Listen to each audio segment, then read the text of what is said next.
오늘 이 새벽에 하나님께서 저희에게 주신 말씀은 사무엘상 17장 12절부터 27절까지의 말씀입니다.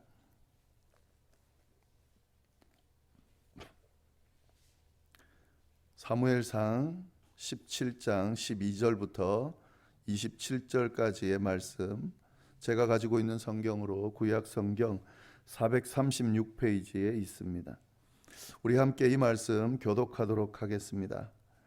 다윗은 유다 베들레헴 에브랏 사람 이세라 하는 사람의 아들이었는데, 이세는 사울 당시 사람 중에 나이가 많아 늙은 사람으로서 8 아들이 있는 중 그 장성한 세 아들은 사울을 따라 싸움에 나갔으니 싸움에 나간 세 아들의 이름은 장자 엘리압이요 그 다음은 아비나답이요 셋째는 삼마며. 다윗은 막내라. 장성한 세 사람은 사울을 따랐고, 다윗은 사울에게로 왕래하며 베들레헴에서 그의 아버지의 양을 칠 때에 그 블레셋 사람이 40일을 조석으로 나와서 몸을 나타내었더라. 이새가 그의 아들 다윗에게 이르되, 지금 내 형들을 위하여 이 볶은 곡식 한 에바와 이 떡 10덩이를 가지고 진영으로 속히 가서 내 형들에게 주고, 이 치즈 10덩이를 가져다가 그들의 천부장에게 주고 내 형들의 안부를 살피고 증표를 가져오라. 그때 사울과 그들과 이스라엘 모든 사람들은 엘라 골짜기에서 블레셋 사람들과 싸우는 중이었더라. 다윗이 아침에 일찍 일어나서 양 지키는 자에게 맡기고 이새가 명령한 대로 가지고 가서 진영에 이른즉 마침 군대가 전장에 나와서 싸우려고 고함치며 블레셋 사람들이 전열을 벌이고 양군이 서로 대치하였더라. 다윗이 자기의 짐을 지키는 자의 손에 맡기고 자기의 짐을 짐 지키는 자의 손에 맡기고 군대로 달려가서 형들에게 문안하고 그들과 함께 말할 때 마침 블레셋 사람 싸우는 도든 가드 사람 골리앗이라 하는 자가 그 전열에서 나와서 전과 같은 말을 하며 다윗이 들으니라. 이스라엘 모든 사람이 그 사람을 보고 심히 두려워하여 그 앞에서 도망하며 이스라엘 사람들이 이르되, 너희가 이 올라 사람을 보았느냐? 참으로 이스라엘을 모욕하러 왔도다. 그를 죽이는 사람은 왕이 많은 재물을 부하게 하고 그의 딸을 그에게 주고 그의 아버지의 집을 이스라엘 중에서 세금을 면제하게 하시리라. 다윗이 곁에 서 있는 사람들에게 말하여 이르되, 이 블레셋 사람을 죽여 이스라엘의 치욕을 제거하는 사람에게는 어떠한 대우를 하겠느냐? 이 할례 받지 않은 블레셋 사람이 누구이기에 살아계시는 하나님의 군대를 모욕하겠느냐? 백성이 전과 같이 말하여 이르되, 그를 죽이는 사람에게는 이러이러하게 하시리라 하니라. 아멘.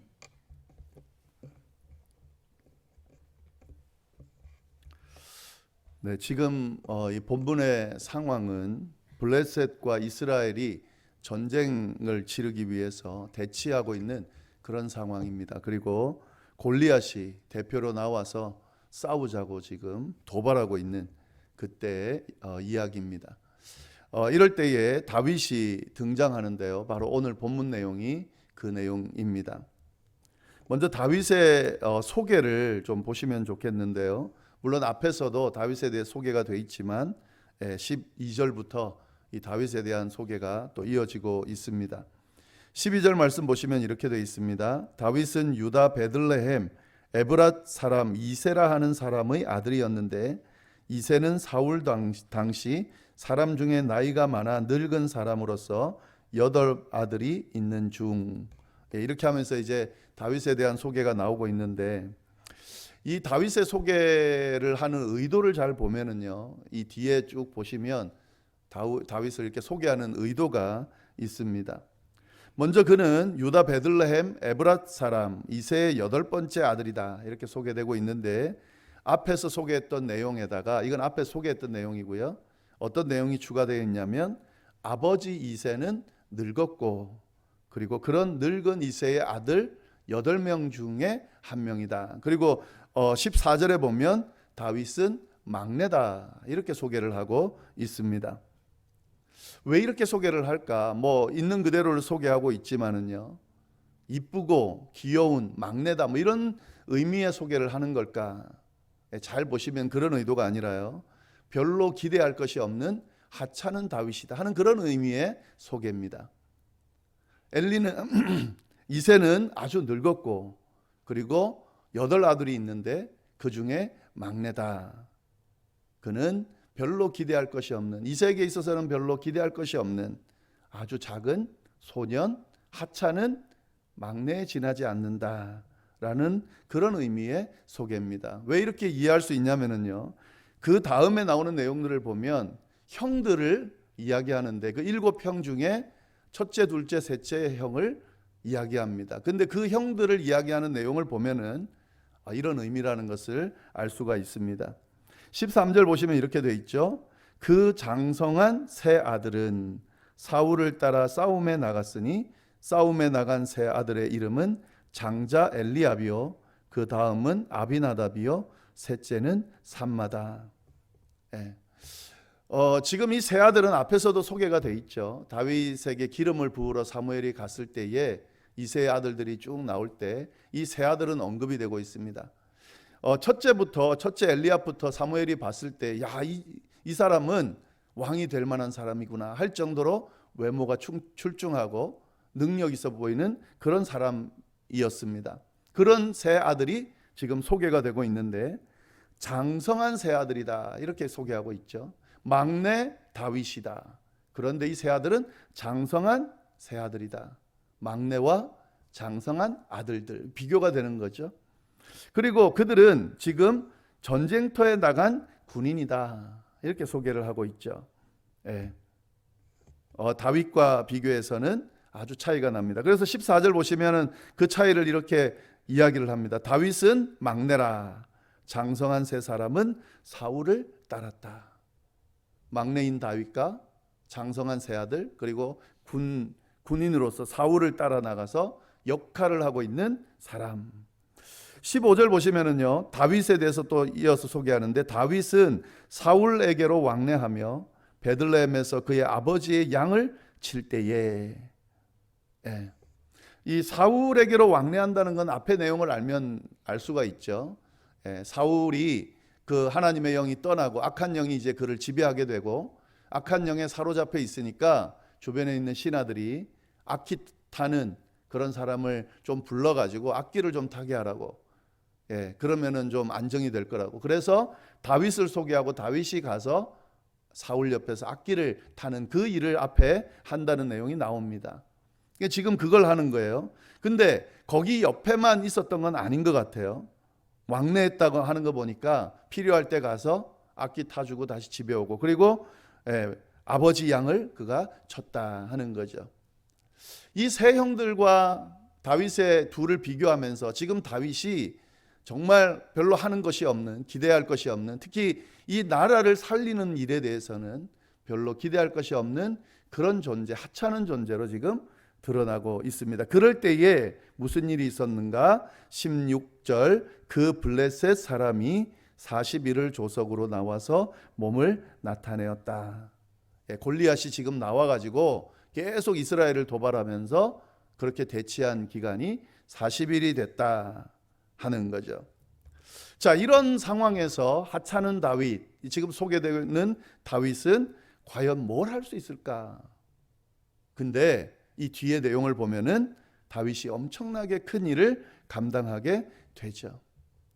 다윗을 극적으로 등장시키기 위해서 지금 이 다윗에 대한 소개를, 하찮은 다윗에 대한 소개를 하고 있는 겁니다. 별 볼 일 없는, 막내에 지나지 않는, 양이나 치는, 별로 기대할 것이 없는 하찮은 다윗이 이 다음에 벌어질 엄청난 사건을 감당하더라 하는 내용으로 쭉 이야기를 전개해 나가는 거죠.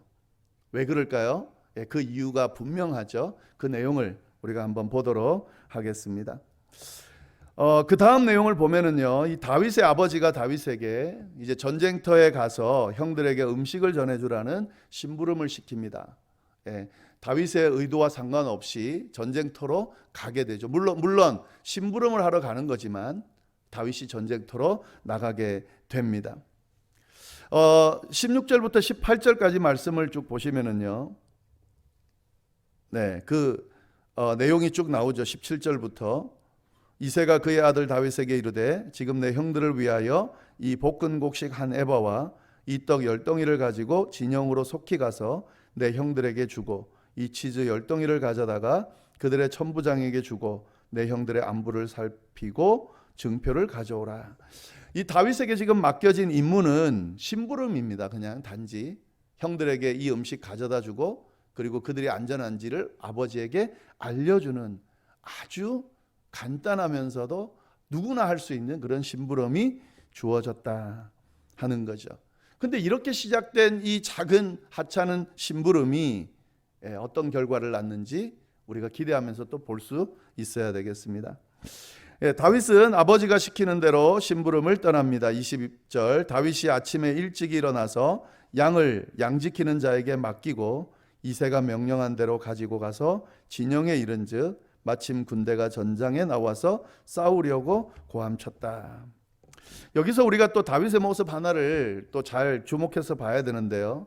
하찮은 다윗인데 굉장히 꼼꼼하면서 성실하게 최선을 다하는 다윗의 모습을 우리가 발견할 수 있습니다. 지금 심부름을 지금 이제 아버지의 심부름을 받아 가지고 이제 가게 되는데 어떤 모습을 보이냐면 양을 치고 있는 그 양을 그냥 내팽개두지 않고 양치는 자에게 맡기고 떠났다. 이렇게 이야기하고 있습니다. 이 내용이 왜 들어가 있을까요? 다윗이 어떤 사람이라는 것을 드러내는 거죠. 하찮은 다윗이지만 맡겨진 일을 성실하게 감당하고 있는 다윗이라는 거죠. 아주 맡겨진 일을 세심하고 꼼꼼하게 감당하는 그런 다윗이다 하는 거죠. 나중에 뒤에 보면은요, 이 본문 다음에 보면 큰형 엘리압이 야, 너 양은 어떡하고 여기 왔냐 이렇게 야단을 칩니다. 그때 다윗이 할 말이 있잖아요. 양들은 양 지키는 이에게, 아무한테나 맡긴 것도 아니에요. 양 지키는 이에게 맡긴 거죠. 이미 다윗은 자기가 하고 있는 일을 잘 감당하고 심부름도 한다 하는 거죠. 그러니까 이 모습을 보면서 다윗이 하찮은 존재지만 하나님께서 맡기시는 엄청나게 큰 일을 감당하기에 충분한 잠재력이 있다는 사실을, 하나님이 왜 다윗을 선택했는지를 우리가 이 부분을 통해서도 유추해 볼 수 있다 하는 거죠. 자, 그렇게 해서 전장에 가서 형들을 만났는데 그때 마침 골리앗이 나와서 싸움을 부추기는 장면을 보게 됩니다. 그리고 골리앗이 이스라엘에 대해서 하는 말도 들었습니다. 그리고 거기 있는 군인들에게 골리앗이 무서워서 이스라엘 사람 군인들이 도망쳤다는 이야기, 그리고 어찌할 바를 몰라서 그냥 벌벌 떨고 있다는 이야기, 그리고 사울이 이 골리앗과 싸워 이기는 사람에게 큰 상금을 걸었다는 이야기, 많은 재물을 주고 왕의 딸도 주고 아버지의 집안에 세금도 면해주게 하겠다라는 이 상금이 걸려 있다는 이야기를 다윗이 듣게 됩니다. 이게 이제 오늘 본문의 내용이죠. 여기서 우리가 한번 좀 깊이 봐야 될 부분이 있는데요. 지금 이스라엘과 블레셋 사이에 40일 동안 대치 상태가 돼 있다. 여러분 이거 보시면서 좀 이상하게 느껴지지 않으십니까? 40일이란 기간은 적은 기간이 아닌데 40일 동안 이스라엘과 블레셋이 싸우지도 않고 대치 상태에 있다 하는 거죠. 그리고 골리앗이 40일 동안 나와서 싸우자고 말하면서 이스라엘을 농락하고 있다.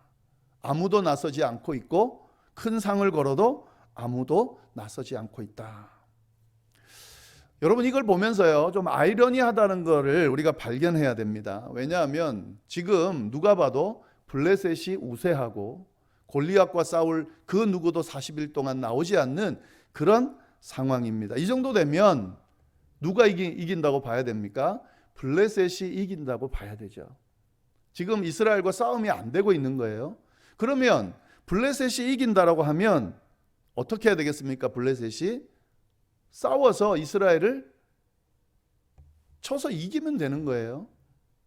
40일 동안 기다려줄 이유가 없는 겁니다. 40일이라는 기간은, 전쟁을 하는데 40일이라는 기간은 그냥 막연히 기다리고 그냥 있을 그런 시간으로 너무 긴 시간이에요.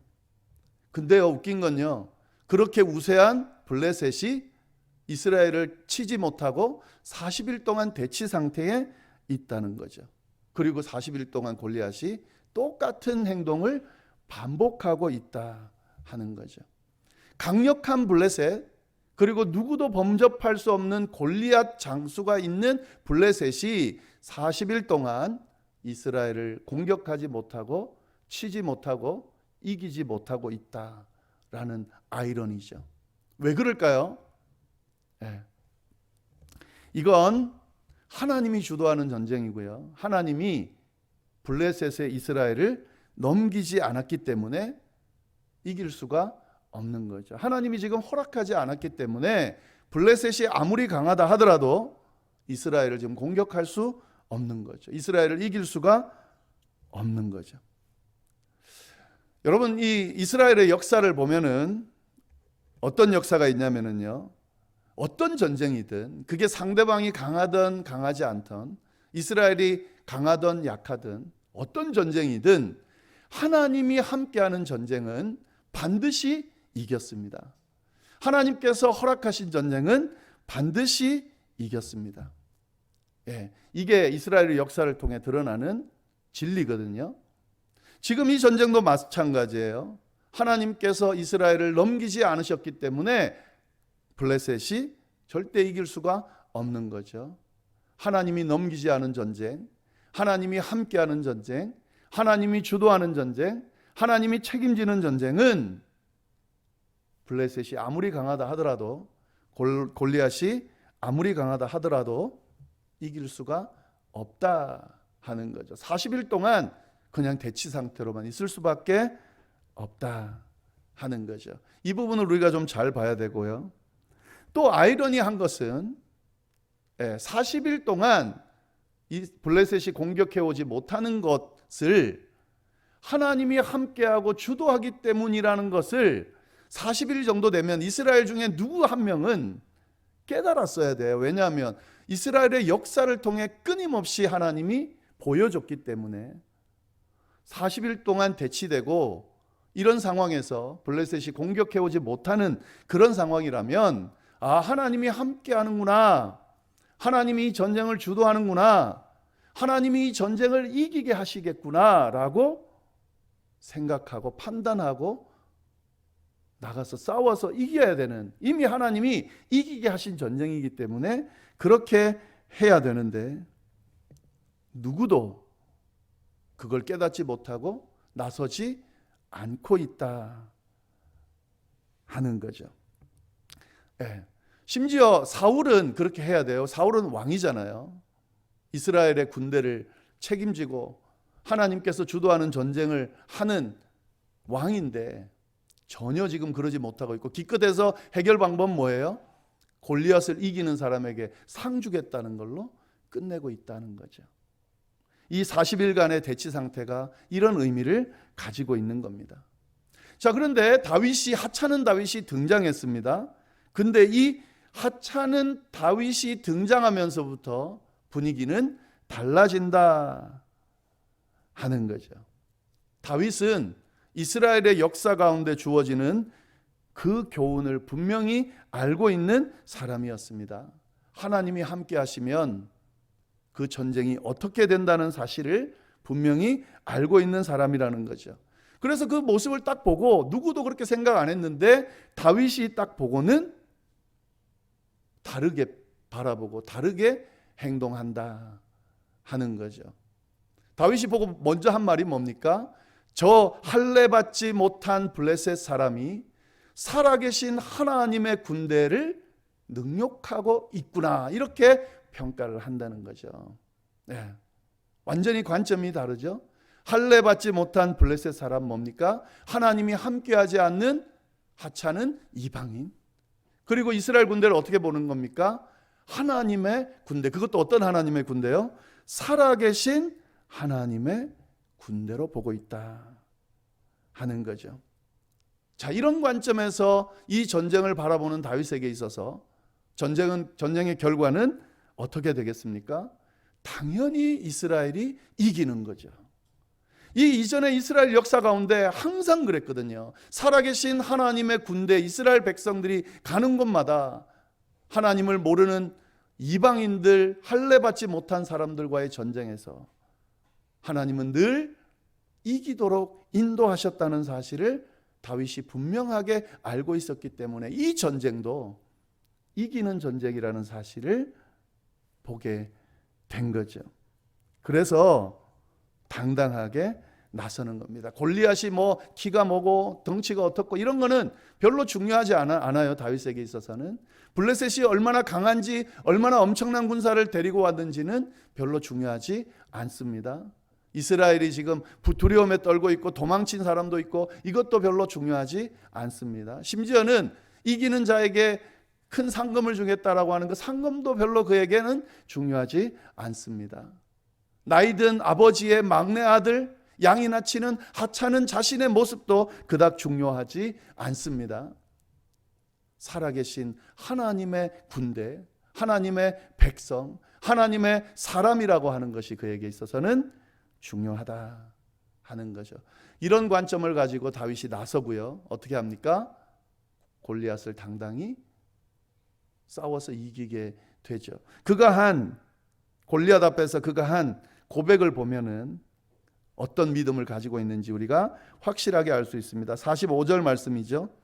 다윗이 블레셋 사람에게 이르되, 이제 싸울 때, 너는 칼과 창과 단창으로 내게 나아오거니와 나는 만군의 여호와의 이름 곧 내가 모욕하는 이스라엘 군대의 하나님의 이름으로 내게 가노라. 예, 이것이 하나님의 관점으로 전쟁에 임하는 믿음의 눈으로 세상을 바라보고 삶을 바라보는 사람의 고백이다 하는 거죠. 우리 앞에 골리앗과 같은 많은 어려움들과 장애물들이 끊임없이 옵니다. 우리가 그 모든 것들을 헤쳐나가기에는 부족하다 항상 느낍니다.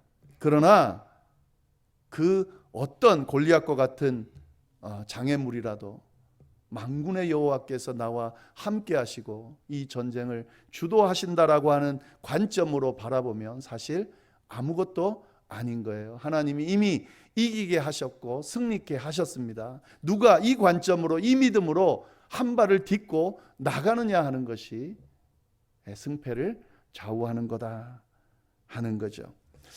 이런 다윗과 같은 관점이 우리에게, 이런 믿음의 시선이 우리에게 있기를, 그리고 이 믿음의 눈으로 세상을 바라보고 삶을 바라보고 우리 앞에 일어나는 일들을 바라보고 그들과 맞서 싸워 넉넉히 이길 수 있게 되기를 간절히 바랍니다. 기도하겠습니다. 하나님 아버지, 귀한 말씀으로 오늘 하루 또 이렇게 저희에게 깨달음을 주셔서 감사합니다. 하나님, 다윗의 관점을, 시각을, 하나님이 함께 하시면 어떤 전쟁도 이긴다, 끊임없이 말씀해 주신, 가르쳐 주신 이 교훈을 바로 알고 바로 실천하는 그런 삶이 되도록 인도하여 주옵소서. 하나님, 세상 살아가기가, 또 신앙생활 해가기가, 가정을 일으키기가, 교회를 일으키기가, 이 세상을 대처하고 세상과 맞서 싸우기가 쉽지가 않습니다. 골리앗과 같은 그런 엄청난 위압감으로 우리를 두렵게 떨게 하며 다가오고 있습니다. 그러나 하나님, 이 모든 것들을 나의 모습으로, 나의 힘과 나의 능력으로 감당하려 하지 않게 하시고 하나님의 관점으로, 하나님을 믿는 믿음의 눈으로 주님을 바라보고 주님께서 친히 싸우신다 믿고 그 하나님 붙들고 넉넉히 싸워 이겨내는 우리 모두가 될 수 있도록 주여 인도하여 주옵소서. 우리가 이후에 드리는 기도들 하나님 귀 기울여 주시고 꼭 응답해 주시기를 간절히 바랍니다. 함께해 주심에 감사드리고 모든 말씀 살아계신 예수님의 이름으로 기도 드립니다. 아멘.